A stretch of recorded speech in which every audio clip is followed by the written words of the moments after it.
I'm Dr. Brandy Kenner from the Atlanta Speech School, and I want to welcome you to explore our resources about classroom organization and literacy workstation.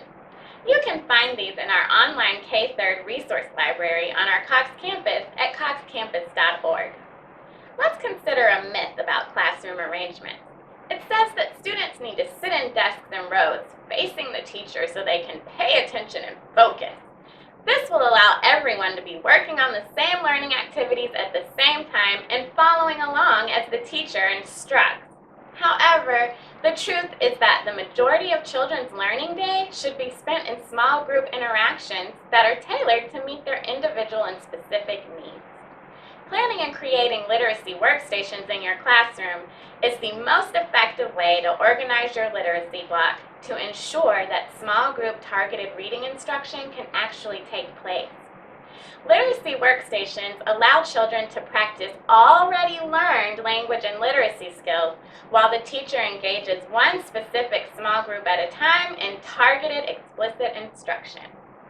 The classroom must be arranged in a way that allows for various learning stations, small group spaces, whole group spaces, and even seating arrangements that allow for student collaboration with peers. An independent reading nook and a leveled classroom library should also be in each classroom.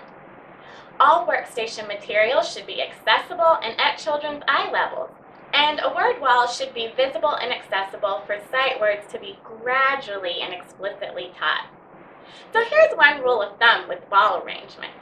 If you're not going to use a tool that's on the wall, don't put it there. Sometimes we can go overboard with wall decorations, anchor charts, and posters. However, unless you're going to actively use and teach children how to use environmental print as a resource, it doesn't belong on the wall. Second, even if you will eventually use all the posters and anchor charts, they should never all go up at the same time at the beginning of the year. Gradually introducing anchor charts, posters, or other forms of environmental print that will serve as instructional supports will allow for student engagement as you introduce these resources through quick, intentional mini lessons that are tied to a relevant topic at hand. A similar strategy should be used for introducing new words to the word wall.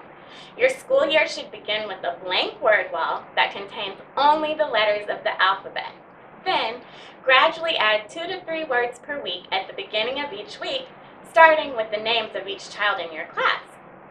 Then, start adding sight words based on the words that children encounter most frequently, as well as the words they're trying to use most frequently in written language or oral storytelling activities.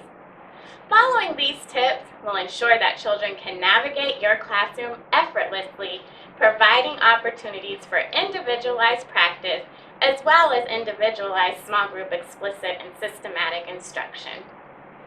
For more information, check out our classroom arrangements and literacy workstation resources in the K-3rd Cox Campus Resource Library. We look forward to seeing you on Cox Campus.